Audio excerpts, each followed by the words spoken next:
అందరికీ నమస్కారం. వేదిక మీద ఉన్న గౌరవనీయులు మాజీ మంత్రివర్యులు హరీష్ రావు గారికి, అదేవిధంగా కౌన్సిల్లో ప్రతిపక్ష నాయకులు మత్స్యంచారి గారికి, గౌరవ మాజీ మంత్రివర్యులందరూ వచ్చున్నారు. పెద్దలు గౌరవనీయులు ఎక్స్ హోమ్ మినిస్టర్ గారు మహమూద్ అలీ గారు, సోదరులు మల్లారెడ్డి గారు ఎక్స్ మినిస్టర్ గారు, అదేవిధంగా గంగుల కమలాకర్ గారు, గౌరవ మాజీ మంత్రివర్యులు శ్రీనివాస్ యాదవ్ గారితో పాటు గౌరవ శాసనసభ్యులందరూ వచ్చున్నారు. ఈరోజు గోపాల్ గారు వచ్చున్నారు, వెంకటేష్ గారు వచ్చున్నారు, కౌశిక్ రెడ్డి గారు వచ్చున్నారు, సంజయ్ గారు వచ్చున్నారు, ఎమ్మెల్సీ గారు నవీన్ రెడ్డి గారు వచ్చున్నారు, కృష్ణారావు గారు వచ్చున్నారు, వివేక్ గౌడ్ గారు, ఇంతమంది ఎమ్మెల్యేలు అందరం కూడా, మరి రాజశేఖర్ రెడ్డి గారు ఉన్నారు, గౌరవ శాసనసభ్యులు, గౌరవ మాజీ శాసనసభ్యులు కూడా ఉన్నారు. అందరు కూడా ఇక్కడ కొడంగల్ మాజీ శాసనసభ్యులు నరేందర్ రెడ్డి గారితో పాటు లక్ష్మారెడ్డి గారు, స్వామి గౌడ్ గారు పెద్దలు గౌరవనీయులు, వారైతే మనందరూ సుపరిచితులు.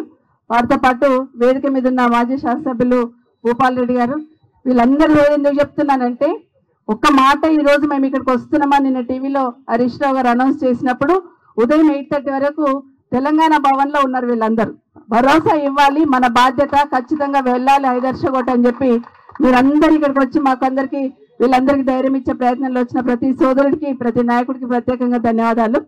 వారం రోజుల నుండి వింటున్నాను. మా బాబు మీతో మాట్లాడుతూ కార్తీక్ కొన్ని విషయాలు చెప్తా ఉన్నాడు. పలానా కాలనీలు ఇట్లా పోతుంది, పలానా అపార్ట్మెంట్ ఇట్లా పోతా ఉంది, ఇట్లా అవుతుందమ్మా, నోటీసులు ఇచ్చున్నారని చెప్తా ఉంటే, సరే ఇంకా కొంత ఎక్కడెక్కడ ఇస్తున్నారో క్లారిటీ రావాలి కదా, వచ్చినాక వెళ్దామన్నాను.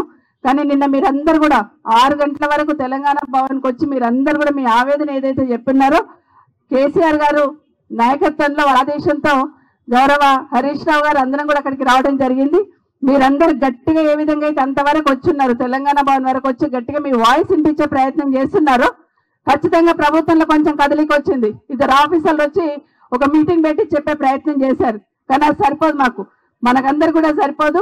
ఇక్కడ మాట్లాడిన ప్రతి ఒక్కరిని చూస్తున్నాం. ఒక్కరొక్కరి మాటల్లో ఆ బాధ వింటుంటే ఎంత బాధ అనిపిస్తుందంటే, ఇప్పుడు ఒక ఆడబిడ్డ మాట్లాడింది, 9 నెలల గర్భవతిని, నెల రోజులు నిద్ర లేకుండా ఉన్నాను అని చెప్తుందంటే, ఒక్కసారి పైన ముఖ్యమంత్రి గారికి నిజంగా మానవత్వం ఉంటే, ఈరోజు మాట్లాడిన ఒక్కరొక్కరు మాట్లాడిన మాటలు వింటే ఖచ్చితంగా పునరాలోచించాలి. కానీ ముఖ్యమంత్రి గారికి రోమ్ చక్రవర్తి లాగా ఉంది.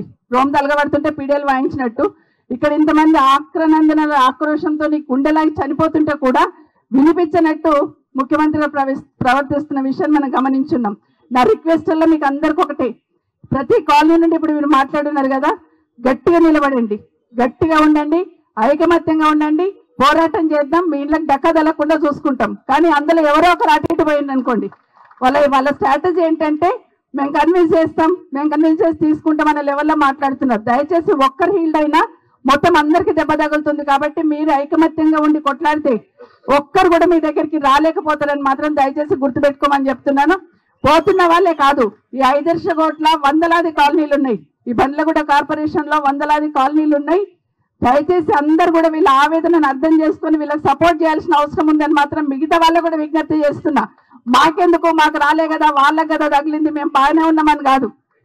నిజంగానే ఇట్లా ఒకరొకరిని మనం కాపాడుకోకపోతే భవిష్యత్తులో మనం కూడా కొట్టే ప్రయత్నం చేస్తూ ఉంటారు. కాబట్టి దయచేసి అందరం సపోర్ట్ చేసి ఖచ్చితంగా మీరు ధైర్యంగా ఉండండి.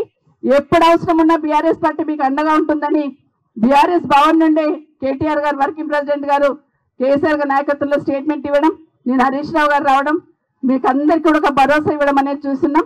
ఖచ్చితంగా మీరు అందరు కూడా నిన్న చెప్పినట్టే లీగల్గా అయినా ఫైట్ చేయడానికి సిద్ధం. అసలు మీ దగ్గరికి రాకుండా ఆపాలనే అందరు తాపత్రయం. ఆ విధంగా ఫైట్ చేద్దాం. మీరు అందరు గట్టిగా ఉండండి అని మీకు అందరు కూడా మరొకసారి మనవి చేస్తూ, ఇప్పటికీ కూడా ఒక క్లారిటీ ఇస్తలేరు. ఇప్పటికీ కూడా ఎంత ఏం పోతుంది అని ఒక క్లారిటీ ఇస్తలేరు అధికారంలో ఉన్న వాళ్ళు. ఎందుకంటే వాళ్ళకే క్లారిటీ లేదు.